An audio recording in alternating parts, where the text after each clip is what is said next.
जय हिंद। आप सभी स्टूडेंट को स्वागत है आप सभी छात्रों का आज की क्लास में। प्यारे बच्चों, आज की क्लास में हम व्याकरण के ऑब्जेक्टिव क्वेश्चंस लेकर के आए हैं।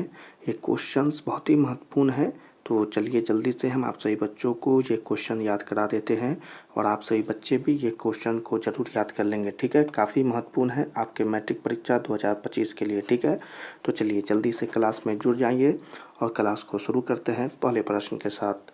पहला प्रश्न है, निम्नलिखित में अघोष वर्ण कौन सा है। ठीक है, व्याकरण में काफ़ी क्वेश्चन आपको इसी प्रकार से मिलेंगे, तो जल्दी से ध्यान देंगे। निम्नलिखित में अघोष वर्ण कौन सा है। ठीक है, चलिए क्वेश्चन समझ लिए। चलिए आंसर को देखें और यहाँ पर से बताएं जल्दी से सही बच्चे, इस क्वेश्चन का आंसर क्या होगा।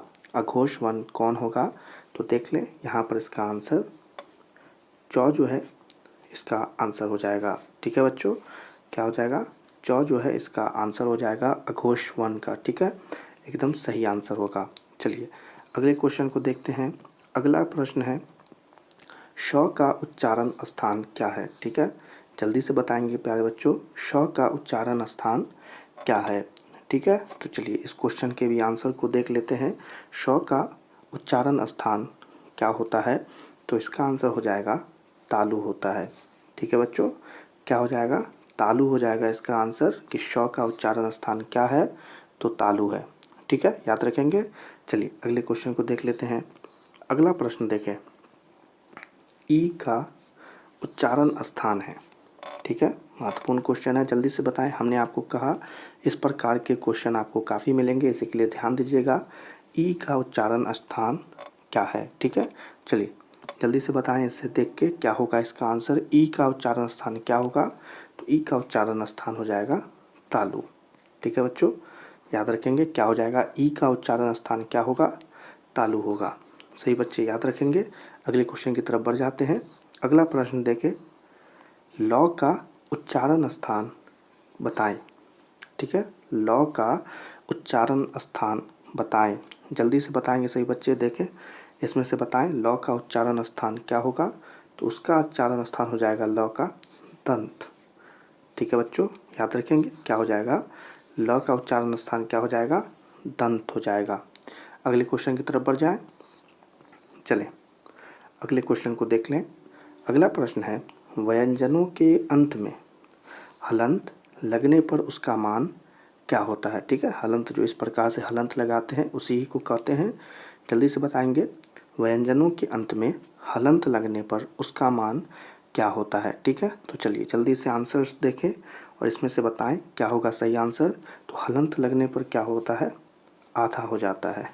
ठीक है बच्चों, क्या हो जाएगा, आधा हो जाता है। हलंत लगाते हैं किसी व्यंजन में तो उसका मान क्या होता है, आधा हो जाता है। ठीक है, चलिए याद रखेंगे। अगले क्वेश्चन को देख लें। देखिए फिर से महत्वपूर्ण क्वेश्चन है, द का उच्चारण स्थान बताएं। क्वेश्चन है, द का उच्चारण स्थान बताएं और इसका आंसर जो होगा वो क्या हो जाएगा, जल्दी से देख लें, दंत। ठीक है, याद रखेंगे सही बच्चे, क्या होगा आंसर, दंत हो जाएगा। द का उच्चारण स्थान दंत। चलिए अगले क्वेश्चन को देख लेते हैं। अगला प्रश्न है, आ ई उ वर्ण है। ठीक है, आ ई उ किस प्रकार के वर्ण हैं, तो इसके आंसर को देख लें और इसका आंसर यहीं पर आपको दिख जाएगा, दीर्घ स्वर हो जाएगा। क्या हो जाएगा आंसर, दीर्घ स्वर। ठीक है, धीरे धीरे क्लासेस करें और इस क्वेश्चन को याद भी करते रहें। दीर्घ स्वर इस क्वेश्चन का आंसर हो जाएगा। सही बच्चे याद रखेंगे। अगले क्वेश्चन की तरफ बढ़ जाते हैं। अगला प्रश्न है, भ का उच्चारण स्थान क्या है। ठीक है, क्वेश्चन है भ का उच्चारण स्थान क्या है और इस क्वेश्चन के आंसर को भी आप सभी बच्चे देख लें, ओष्ठ।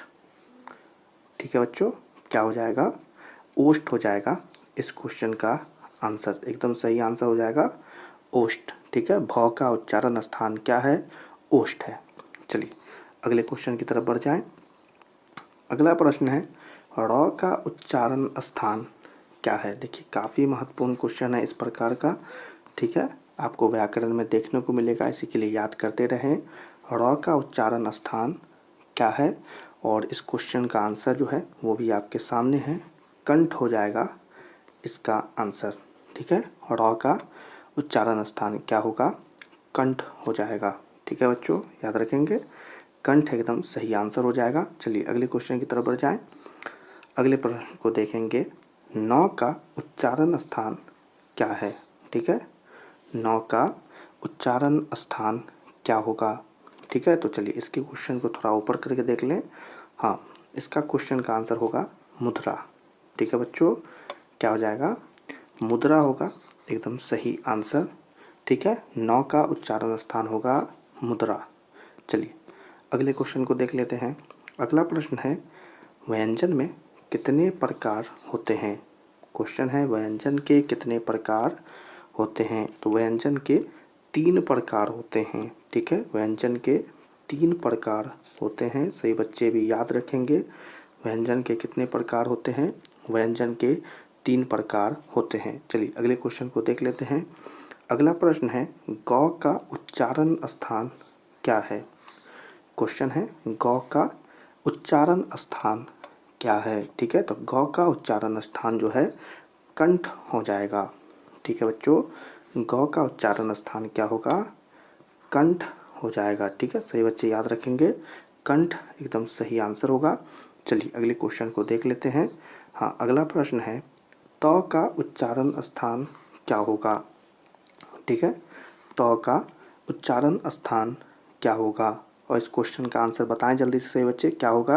अपने मन में सोच ले इसके आंसर को, एक बार त बोले आपको आंसर मिल जाएगा कि त का उच्चारण स्थान दंत होगा। ठीक है, इस प्रकार का क्वेश्चन आप बोलेंगे आपको आंसर मिलेगा। ठीक है, तो त का उच्चारण स्थान हो जाएगा दंत। चलिए अगले क्वेश्चन की तरफ बढ़ जाए। अगला प्रश्न है, छ का उच्चारण स्थान क्या है। जल्दी से बोले, छ का उच्चारण स्थान क्या होगा। तो छ का उच्चारण स्थान होगा तालु। ठीक है, छ का उच्चारण स्थान क्या होगा, तालु होगा। सही बच्चे याद रखेंगे, छ का उच्चारण स्थान होगा तालु। ठीक है, चलिए अगले क्वेश्चन की तरफ बढ़ जाएं। काफ़ी महत्वपूर्ण प्रश्न, थ का उच्चारण स्थान क्या है। सही बच्चे बताएंगे, थ का उच्चारण स्थान क्या है। जल्दी बताएं सही बच्चे, थ का उच्चारण स्थान देखें, आंसर्स देखें और इसमें से बताएं थ का उच्चारण स्थान क्या होगा। तो चलिए इसका आंसर होगा दंत। ठीक है बच्चों, दंत एकदम सही आंसर होगा किसके, ध का उच्चारण स्थान। ठीक है, ध का उच्चारण स्थान क्या होगा, दंत होगा। इसी प्रकार से ये क्वेश्चन समाप्त होते हैं, व्याकरण के बहुत ही महत्वपूर्ण और बहुत ही वीवीआई ऑब्जेक्टिव क्वेश्चन। आप सभी बच्चे इन सारे प्रश्नों को जरूर याद कर लें। ठीक है, और इन क्वेश्चंस के अगर पीडीएफ चाहिए तो आप हमें कमेंट में बता सकते हैं, हम इन क्वेश्चंस के पीडीएफ आपको टेलीग्राम पर भेज देंगे, जहां से आप इन क्वेश्चंस को डाउनलोड कर अपने घर पर बैठकर याद कर सकते हैं। इसी के साथ आज की क्लास को यहीं पर समाप्त करते हैं। क्लास पसंद आई हो तो लाइक कर दीजिएगा, और इसी प्रकार से वीवीआई ऑब्जेक्टिव क्वेश्चंस के लिए हमारे चैनल को सब्सक्राइब करके बेल आइकन को ऑल पर सिलेक्ट कर लें अपनी परीक्षा 2025 के लिए। ठीक है बच्चों, 2000 मैट्रिक की परीक्षा 2025 के लिए हमारे चैनल को ज़रूर सब्सक्राइब कर लें आप सभी बच्चे। ठीक है, इससे आपको काफ़ी फ़ायदा होगा। ऑब्जेक्टिव और सब्जेक्टिव क्वेश्चंस हम आपको प्रोवाइड कराते रहेंगे। ठीक है, आज की क्लास कैसी लगी कमेंट में ज़रूर बताएंगे। तो सभी छात्रों से मिलेंगे अगली क्लास में, तब तक के लिए आप सभी छात्रों को जय हिंद।